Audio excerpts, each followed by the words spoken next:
పత్రిజీ తాత అక్కడ ఉన్నారు, బాగున్నారు కదా.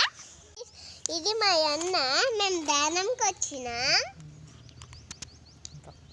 ఓరెస్ తాత. ఇప్పుడు 5 నిమిషాలు అయినాక చాక్లెట్స్ ఎందుకు తినలేదు నువ్వు చెప్పు. చాక్లెట్ వచ్చిందని తినలేదు, దాని తప్పుంది ఫ్రెండ్స్ కదా. ఫ్రెండ్స్ నేనేమంటున్నా అంటే చాక్లెట్స్ ఎక్కువ తింటే నల్లగా అవుతారు కదా, అదే చెప్తున్నాయి పాపకి. చాక్లెట్స్ పద్దాకలు చాక్లెట్స్ అడుగుతుంది అన్నమాట. అవునా కదా? అవును ఫ్రెండ్స్, మీరు ఏమనుకోకండి. అవునా, వాళ్ళు ఏమనుకోరు.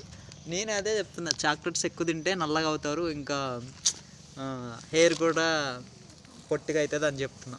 అంతేనా? నేనేం చెప్పా, అబద్ధం చెప్పానా? లేదు, నిజము ఫ్రెండ్స్. మీరు కూడా తినకండి ఫ్రెండ్స్. ప్లీజ్ మెడిటేషన్ చేయండి, ప్లీజ్ సబ్స్క్రైబ్ చేసుకోండి. Thank you friends. Bye friends. మా పత్రి తాత మెడిటేషన్ చేస్తున్నారు.